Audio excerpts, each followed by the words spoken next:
Murder is a free-to-join, low-commitment, book club-style PvP MMORPG gamers guild where we explore, experience, and talk about different MMOs. Quests are assigned each week for participants to complete on their own time, and we also schedule group conclaves to participate in. If that sounds fun or interesting to you, check out more via my Discord link in the description below. Hey Knights, welcome back. Today we're going to be talking about Chapter 1 with the Murder, Season of Discovery, Week 2. During Week 1, we woke up in a crypt and found out that we were part of Sylvanas' Free Dead. We learned that I was a warlock and how to summon the imp Ruplop, and we took out Captain Dargol of the Lich King's Scourge. We also protected our people from the religious zealots of the Scarlet Crusade and started helping the Royal Apothecary Society in their quest to create a new plague to wipe out all humans and bring them into our Forsaken army to take out the Scourge. We wrapped up with me talking to Kerendon Halgar in the Undercity's Magic Quarter. He's an experienced warlock, and he informs me that I'm ready to summon a Voidwalker. I learned that Voidwalkers are powerful demons that are difficult to control, and not just any warlock is able to summon one. But he's heard of my deeds and recognizes that I'm special, I'm good enough, I have the power to summon a Voidwalker, and he's going to teach me. There's just one catch. The first warlock to ever summon a Voidwalker was Warlock Egelin, and Egelin wrote down the secrets of how to summon one in his grimoire. Unfortunately, recently, that grimoire was stolen. Captain Dan Perrine of the Scarlet Crusade somehow got a hold of Egelin's grimoire. We don't know if he knows what it is, but he has it, and he's currently stationed at the Western Monastery here in Tirisfal Glade. If I want Kerendon to teach me how to summon a Voidwalker, he says I need to go find Captain Perrine, take him out, and retrieve the grimoire before they realize what it is and the power that it has. But that's not all. I'm informed by Executor Zigand that Captain Perrine at the Western Monastery isn't going to be our only problem. The Scarlet Crusade is moving in. They're ready to destroy us and take us out. Captain Perrine is at the Western Monastery, fortifying a position and taking all the resources from the local farmland, doing reconnaissance on Brill, where we're currently staying and trying to build ourselves up. Captain Vacone of the Scarlet Crusade is currently at a scout tower near a place called the Balnir Farmstead, and he and his men are just killing undead indiscriminately, whether they're members of the Forsaken or members of the Scourge. Last is Captain Merla, who is at the Scarlet Monastery up to the northeast, and apparently he's preparing and taking in tons of troops and getting ready to make a much larger assault across all of Tirisfal to eliminate us entirely. I, along with my fellow Knights of the Murder, systematically go to all of these locations, and we take out all three captains, crushing their ability to impose upon us further. We successfully retrieve Egelin's grimoire, and I'm able to bring it back to Kerendon. I'm quite proud of myself. Unfortunately, Kerendon isn't as impressed with me as I am with myself. He tells me not to get cocky, and that the real fun is just about to begin. He tells me summoning a Voidwalker is no easy feat, and that he was once young and foolish, and when he first tried it, he was nearly killed by the Voidwalker that he tried to summon. He informs me I'm going to have to summon a Voidwalker, but that's not it. I'm gonna have to defeat that blue SOB.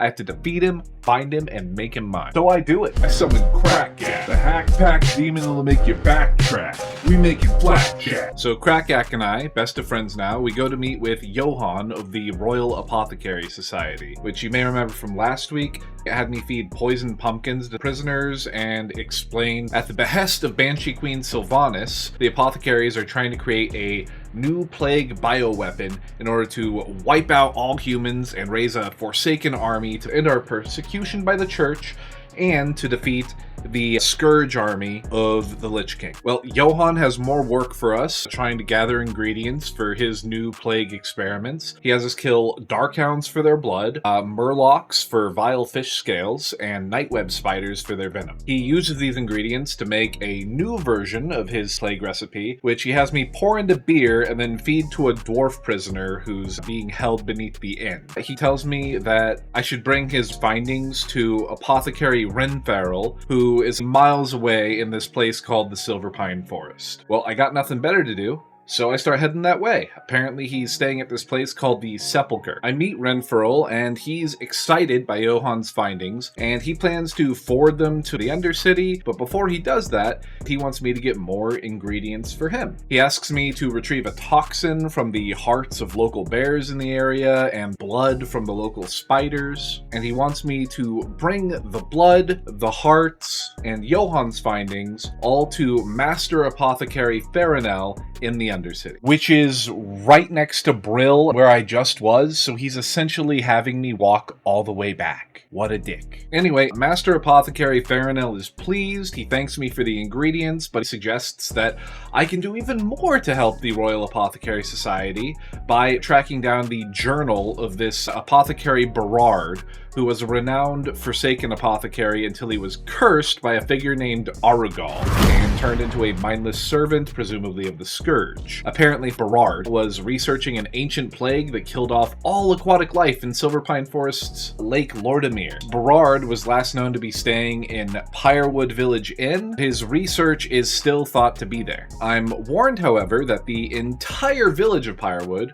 was cursed by the aforementioned Aragal. The villagers of Pyrewood are all cursed to transform into Worgen at night, so basically they're werewolves. I'm going to a village of werewolves in order to retrieve research of a mindless, cursed, undead apothecary. So anyway, I fight my way into the inn where this apothecary was staying. It doesn't matter whether I go there at day or night, because whether the villagers are humans or werewolves, either way, they're not friends to the Forsaken, so they all want to kick my ass. I find the room where Apothecary Berard was staying, and lo and behold, he's still there. He transforms into a Worgen, who could have guessed that, and attacks me.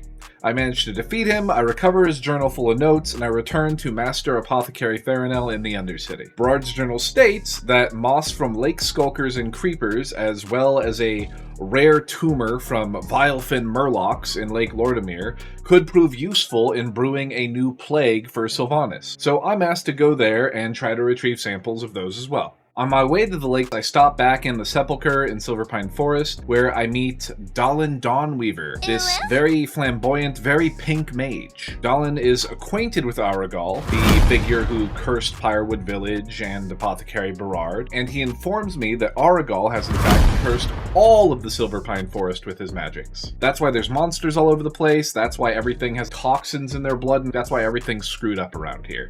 Dallin Dawnweaver explains that Aragal was a fellow student at a place called Kirin Tor, which is some sort of mage school. And Dallin didn't think Aragal should have been accepted there because apparently he was a terrible mage. Apparently he was a trash magician, he couldn't do crap, so it's really strange and impressive that Aragal was able to curse all this land, turning people into werewolves, because apparently he was trash back when Dallin knew him. Dallin asks me to go to this small farm where Aragal once lived to find his spellbook, which is conveniently titled The Remedy of Aragal. I'm gonna call this a writer's fail blizzard. This is bad. Anyway, I find the book in Aragal's old room, and I bring the book back to Dallin Dawnweaver. Dallin says that his suspicions are confirmed, that Aragal really is a weak, trash, terrible mage, and that his magic is being supplemented with magical items. Aragal is using magical shackle things to transform the populace into Worgens and do other weird cursed crap all throughout the Silverpine Forest. So Dallin Dawnweaver, along with the leader of the Sepulchre, who is named High Executor Hadric, inform me that Aragal currently resides in his fortress called Shadowfang Keep, and tell me that Silverpine cannot truly be claimed for the Forsaken until he is removed. Meanwhile, while this is happening, back at Brill in Tirisfal Glades, Magistrate Severin, who's kind of like the mayor of Brill, has gotten a request from the Undercity mage Bether Iceshard to send him a qualified agent proven in battle against the Scourge. Magistrate Severin contacts and sends me. He thinks I'd be a perfect fit. I get there and I talk to Bether Iceshard, and he tells me that there is an unidentified lich necromancer residing on a tiny island in the middle of Brightwater Lake, the tiny lake located in the middle of Tirisfal Glades. I'm not sure how Bethor knows this, but apparently the lich believes that he himself is the only undead that is free of the Lich King's influence, and all other undead are members of the Scourge. He thinks he's the only free one, that he's a special boy. So Bether tells me to go to this island and do reconnaissance to figure out who this powerful necromancer is. I go there and I manage to steal his spellbook off of a table and bring it back to Bether. Bether recognizes the book and is able to ascertain from the information that this Lich is one of his two good friends from back when he was human. He had two friends, Gunther Arcanus and Thule Ravenclaw, and this Gunther fellow is the owner of the spellbook and presumably the Lich. Bether, Gunther, and Thule were all three students at Kirin Tor, which is confirmed as a society for mages in Dalaran, which is the place that Dallin Dawnweaver and Aragal went. Bether Ishard asks me to return Gunther Arcanus his spellbook and do my best to explain to him that there are other undead who are free, the Forsaken, and that we aren't all being controlled by the Scourge. I go do so, but Gunther is still distrustful, and he asks me to prove myself by taking out a high-ranking Scourge Banshee named Lilith Nefara, who resides nearby. I do so, and now Gunther trusts me and presents me with a gem that's enchanted to allow long-range communication. He has me give it Bether so the two can catch up and start figuring stuff out. Now that I'm done with those Lich problems, I go back to the Sepulchre and Silverpine. They already have new big problems. High Executor Hadric, the leader of the place, tells me that a large amount of Scourge have been gathering in mass near Lake Lordamere. You know, the place where Apothecary Veronel still wants me to gather samples and ingredients of the stuff that caused a mass aquatic extinction event in the past. Anyway, I go to investigate where all of the Scourge are gathering, and it's at this dock near a lake that I find a crap ton of gnolls and boats filled with piles of recently dug up corpses. The corpses have been injected with strange ichor or fluid, and when I fight the gnolls, I find that they bleed this same green slimy ichor. I bring the ichor as well as some personal effects from the recently unearthed corpses back to the Sepulchre, and I show them to Apothecary Renfurl. Renfurl notes that some of the personal effects I brought back from the corpses have heraldry from the town of Brill, so he suggests that I go ask about them there. But also he's able to break down this green ichor into its base components, and while he can identify the physical ingredients, he says it's also infused with strange dark magics, and that's not really his expertise. So he asked me to bring the ichor and the base ingredients back to Bether Ishard in the Undercity so that he can investigate the magical aspect of the whole thing. Bether is able to affirm from the ichor that it is a creation of his old colleague Thule Ravenclaw. So I guess both of his college buddies are up and about doing stuff. Who'd have guessed? Bether devises this incantation that can be used to enchant an anti-curse potion and wants me to deliver this back to Apothecary Renfurl so that he can make this anti-curse that'll, I don't know, protect me or something? I'm not sure. Magistrate Severin is able to confirm that the bodies have in fact been dug up from a mass grave site near Brill and that the bodies belong to Brill's dead. We figure out that Thule Ravenclaw, Bether Ishard's old buddy, is working against us and that he's residing on a fortress at Fenris Island in the center of Lake Lordamere, which I have to go to anyway in order to get the ingredients for the new plague potion. With the blessing of Hadric, Bether, Renfurl, and Severin, I take to Thule Ravenclaw's fortress on Fenris Isle alongside all of my friends from the murder. We storm the place and we take his head. This releases a powerful wave of energy felt across the forest,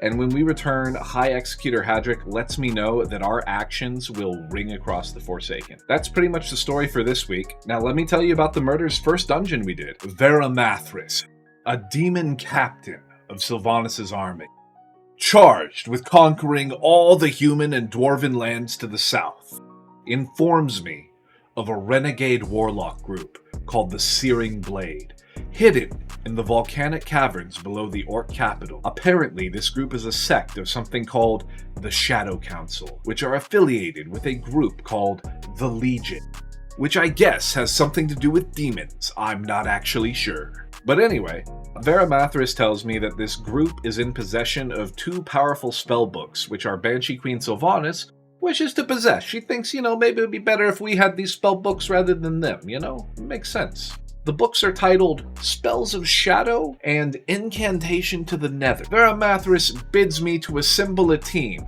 and head across the ocean to Durotar in the western continent of Kalimdor, and to retrieve these books for our Banshee Queen. Stabentickle, another part of the murder, has been working over in Kalimdor for a few weeks, and has some intel for our group, some additional missions from powerful political figures. These creatures called Trogs have started surfacing from the volcanic caverns that I've been asked to investigate. Magatha, the leader of the Tauren, sent some diplomats to treat with these creatures, the Trogs, unsure if their surfacing was related to the searing blade that had taken shelter in their cavern. Unfortunately, her diplomats were slaughtered, and Magatha wants us to eliminate the Trogs now, considering them a threat to the Horde at large. Magatha would also like us to investigate the loss of one of her diplomats in particular, Maur Grimtotem. He apparently sent word that he'd made an important discovery about the Trog, but he never arrived to give Magatha the news. Stabentickle told Magatha that the murder would investigate at her behest. And of course, since both of our missions take place in Orgrimmar,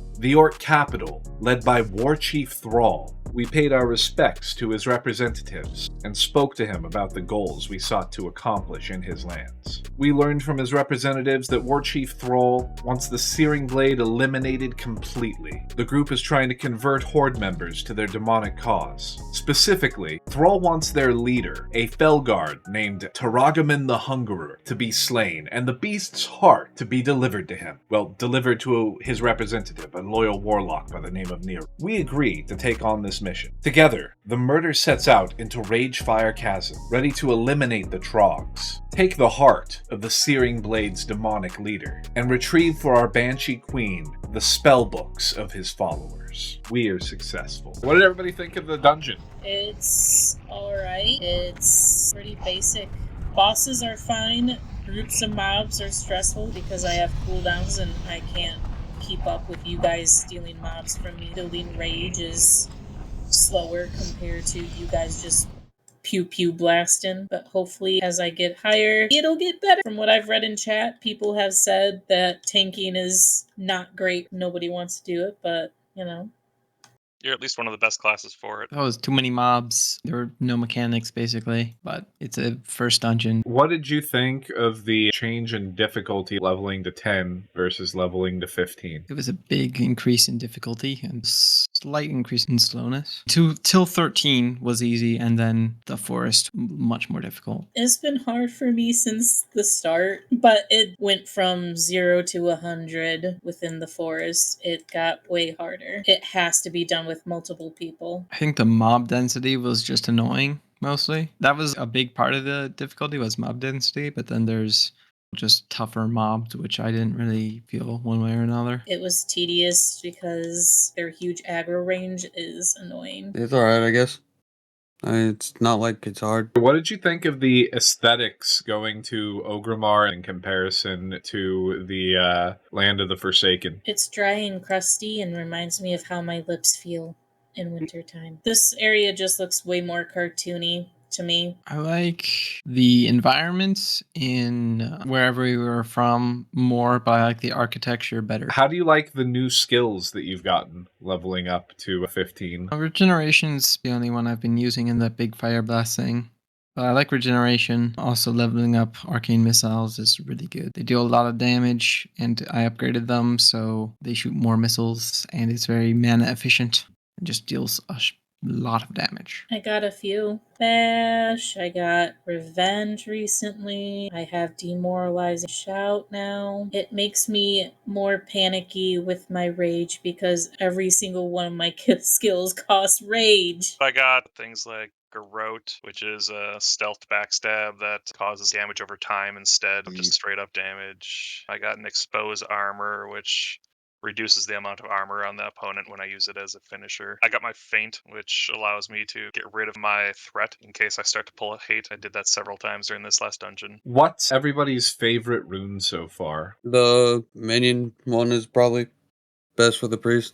That or penance. Does a little bit of damage. It does 3 different debuffs. Lowers their attack speed, their armor, and does bleed over time. The debuffs help a lot, and it makes it easy to kill. Living Flame. I got it at 6, and it's been very good since then. It costs basically 0 mana, and it has an AoE dot that deals something like 500 damage over 20 seconds. And with my regenerate, that 500 damage per tick on enemies is transferred to healing. So it's very stupid. Solo, I like the teleport backstab. That's just fun for getting around and speeding up the solo play instead of trudging over to somebody. But for party play, I like the one that reduces the amount of energy it takes to backstab. So I can spam the backstab much more often because it's a pretty powerful attack for a rogue. I appreciate the increase in difficulty. I think it's made it more fun, and it's made me appreciate how much easier it is for me to solo things. The change to the aesthetics of Ogremar was a little bit startling at first. I feel really out of place being this undead zombie in this hot, bright desert area. And I also agree I like the aesthetics of the undead area more, but I do think it's really, really cool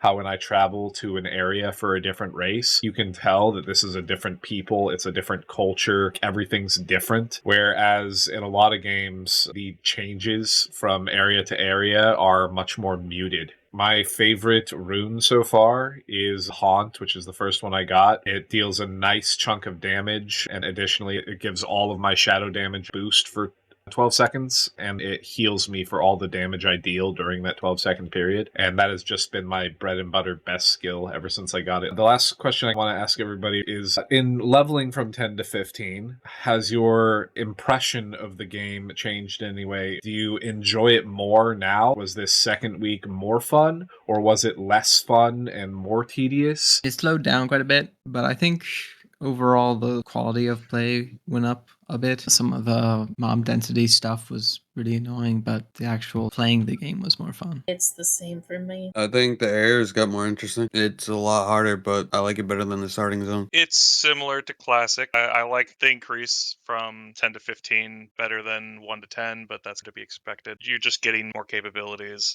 It should progressively get better from here on out. So next Thursday, we're going to try to PvP again. I want everybody to, in the next week, get to level 19, try to get the best gear, try to plan out what you're going to do for PvP, look up PvP guides, look up maybe PvP videos for your class, look up Warsong Gulch videos to see if you can learn any strategies people are using, etc. And next Thursday, we'll try level 19 Warsong Gulch and see if we can do any better.